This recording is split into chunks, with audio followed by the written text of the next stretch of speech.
புகார் கொடுத்த இன்ன வரைக்கும் ரெஸ்பான்ஸும் கொடுக்கல. வேலூர் ஸ்டேஷன் மேலேயும், வேளாண்மலை ஸ்டேஷன் மேலேயும், கரிவளத்து ஸ்டேஷன் மேலேயும், சென்னிமலை ஸ்டேஷன் மேலேயும்.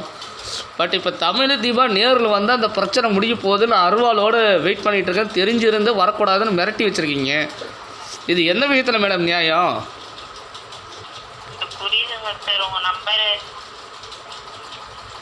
சொல்லுங்க மேடம். இதைத்தான் மேடம் சொல்லிகிட்டு இருக்கிறீங்க. புகார் அனுப்ப சொன்னீங்க, அனுப்பிச்சு நீங்கள் நடவடிக்கை எடுக்கலாம். என்ன மேடம் அர்த்தம்? இல்லை அதிகாரி தான் இது பிரச்சனை பண்ணுறாங்கன்னா அதிகாரி மேலேயும் சேர்த்து தான் மேடம் புகார் கொடுத்துருக்குறேன். அருள்குமரன் மேலேயும் ஒன்று அருள்குமரன் அரெஸ்ட் பண்ணுங்க, வேலையை விட்டு தூக்குங்க. அப்போனா தான் என் குடும்பம் வரும். பார்த்தீங்களா, நான் வந்து நியாயமாக கேட்குறேன். ஒன்று அருள்குமரன் மேலே நடவடிக்கைலாம் அரெஸ்ட் பண்ணி அவங்க வேலையை விட்டு தூக்கணும். ஏன் பொண்டாட்டி தமிழ் எங்கூட வேலை வந்தே ஆகணும்.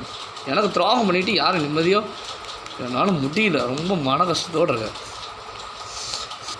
மேடம் வணக்கம் மேடம். நான் புகார் கொடுத்தேன், இன்ன வரைக்கும் ரெஸ்பான்ஸும் கொடுக்கல. மேல் அதிகாரி மேலேயும், தலைவி அம்மா மேலேயும், எல்லா பொம்பளைக்கு மேலேயும் சேர்த்து தான் கொடுத்துருக்குறேன். பட் இன்ன வரைக்கும் நடவடிக்கை எடுக்கலாம். என்ன மேடம் அர்த்தம்? யாரை மேடம் ஏமாற்ற பார்க்குறீங்க? என் மனைவியை தமிழ் என் கூட வாழ விடாமல் தடுக்கிறாங்கன்னு சொல்லி தான் எல்லாத்து மேலேயும் புகார் அனுப்பிச்சிருக்கிறேன். அனுப்பிச்சுட்டு நீங்கள் நடவடிக்கை எடுக்கலாம். என்ன அர்த்தம் அது? வேலூர் ஸ்டேஷன் நடக்கக்கூடாதுன்னு சொல்லி, கரிவளை ஸ்டேஷன் நடக்கக்கூடாதுன்னு சொல்லி, வேளாண்மை ஸ்டேஷன் நடக்கக்கூடாதுன்னு சொல்லி, சென்னிமலை ஸ்டேஷன் நடக்கக்கூடாதுன்னு சொல்லி தான் புகார் அனுப்பிச்சிருக்கிறேன். சொல்லுங்கள் மேடம். இப்போ வந்து அருள்குமரன் மேலே, பெரிய அதிகாரிங்க மேலே தான் இப்போ நான் புகாரே கொடுக்குறேன். அதாவது நாமக்கல் மாவட்டம், கரூர் மாவட்டம், ஈரோடு மாவட்டம், தென்காசி மாவட்டம் மேலேயே அதிகாரிங்க மேலே தான் புகார். இப்போ தமிழ் தீபா மாரியம்மா நேரில் வந்து இந்த பிரச்சனை முடிகிற பிரச்சனை. நான் சொன்ன வார்த்தையை காப்பாற்றுறோம் தெரிஞ்சிருந்து என்னை ஏன் ரொம்ப கஷ்டப்படுத்துகிறீங்க? சொல்லுங்கள். ஹலோ. ஆமாங்க, போலீஸ் ஆஃபீஸர் மேலே தான் கம்ப்ளைண்ட்டு. இன்ஸ்பெக்டர் மேலேயும், எஸ்ஐ மேடத்து மேலேயும், அருள்குமாரன் மேலே, அதிகாரி இருக்கிற மேலே தான் புகார். இப்போ மாரியம்மா மேலேயும், தமிழ் தீபா மேலேயும் தான் புகார். இப்போ தமிழ் இங்கே வந்தால் எல்லா பிரச்சனையும் முடியுது. ஆனால் வரக்கூடாதுன்னு சொல்லி மிரட்டி வச்சுருக்காங்க. பட் இப்போ எல்லாத்துக்கு மேலே நீங்கள் நடவடிக்கை எடுத்தே ஆகணும். இப்போ என்ன நீங்கள் பதில் சொல்கிறீங்க? இப்போ நான் ஸ்டேஷனுக்கு போனாலும் என் மனைவி வந்தால் தான் நான் போவேன், தமிழ் வந்தால் தான் நான் போவேன்னு தெரிஞ்சிருந்து நீங்கள் வரக்கூடாதுன்னு சொல்லி மிரட்டி வேறு வச்சுருக்கீங்க. பார்த்தீங்களா, நான் நேர்மையாக பேசுகிறேன்.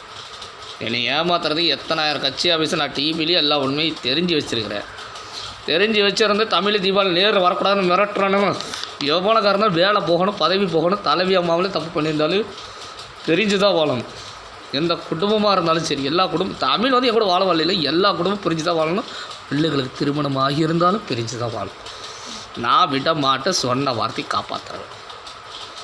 எனக்கு தேவைன்னா அதுக்கசரம் நான் போராடுவேன். இது இந்த உண்மை தெரிஞ்சு என்னை ரொம்ப சீனி பார்க்குறாங்க. இப்போ வந்து பெரியசாமி மருமகன் மேலேயும் கம்ப்ளைண்ட்டு தான், எல்லாத்து மேலேயும் கம்ப்ளைண்ட்டு தான்.